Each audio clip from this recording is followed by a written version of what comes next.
Hyderabad శివార్లలో chain స్నాచర్లు రెచ్చిపోతున్నారు. మహిళలు road మీద నడిస్తే చాలు తమ చేతికి పని చెబుతున్నారు. బైక్ మీద రావడం, చైన్ దొంగిలించి పారిపోవడం అంతా క్షణాల్లో జరిగిపోతున్నాయి. చాలా వరకు మహిళలు బంగారు మంగళసూత్రం మెడలో ధరిస్తారు. దాన్ని కాజేసి వెళ్లిపోతున్నారు దుండగులు. హైదరాబాద్ శివార్లలోని తూమ్కుంట, పటాన్ చెరువులో ఇలాంటి ఘటనలే 2 జరిగాయి. హైదరాబాద్ శివార్లో మహిళలు రోడ్డు మీద నడవడమే పాపమైందే. ఓవైపు పోకరీలో, మరోవైపు చైన్ స్నాచర్లో, ఎటు నుంచి ఏ గండం వస్తుందో అన్నట్లుగా ఉంది పరిస్థితి. రోడ్డుపై నడుచుకుంటూ వెళ్తున్న మహిళలే టార్గెట్ గా రెచ్చిపోతున్నారు చైన్ స్నాచర్లో. అందరి కాడికి బంగారు చైన్లు దొంగలించి బైక్ పై రయ్యమని దూసుకెళ్తున్నారు. అలాంటి ఘటనే మేడ్చల్ జిల్లా షామీర్పేట్ మండలం తూమ్కుంటలో జరిగింది.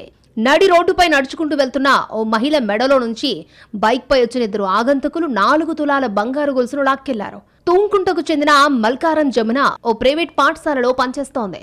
ఆమె జ్వరంతో బాధపడుతూ ఉండగా తూంకుంటలోని ఆసుపత్రికెళ్లి వైద్య సర్టిఫికేట్ తీసుకుని పాఠశాలలో సమర్పించడానికి బయలుదేరింది. కొద్ది దూరంలోనే కైజన్ పాత జిమ్ము సమీపంలో నడుచుకుంటూ వెళ్తూ ఉండగా ఉదయం 11 గంటల సమయంలో వెనక నుంచి బైక్ పై వచ్చిన 2 ఆగంతకులు ఆమె మెడలో ఉన్న దాదాపు 4 తులాల బంగారు చైన్ని లాక్కుని పారిపోయారు.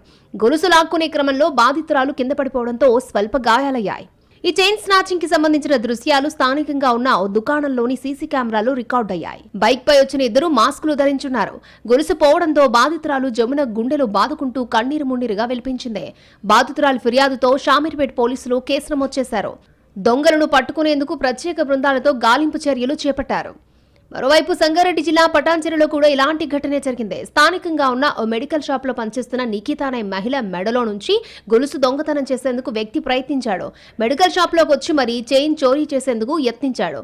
అక్కడ సీసీటీవీ ఫుటేజ్ లో ఈ విజువల్స్ రికార్డ్ అయ్యాయి. అయితే మహిళ గట్టిగా అరవడంతో దుండగుడు అక్కడి నుంచి పరారయ్యాడు. బాధితురాలి ఫిర్యాదుతో పోలీసులు కేసు నమోదు చేసుకున్నారు. సీసీ ఫుటేజ్ ఆధారంగా కేసు దర్యాప్తు చేశారు. చైన్ స్నాచింగ్ కి ప్రయత్నించిన వ్యక్తిని గుర్తించారు. అతన్ని చైతన్య నగరానికి చెందిన లోకేష్ గా గుర్తించి అదుపులోకి తీసుకున్నారు. అనంతరం కోర్టుకు హాజరుపరిచి రిమాండ్కి తరలించారు.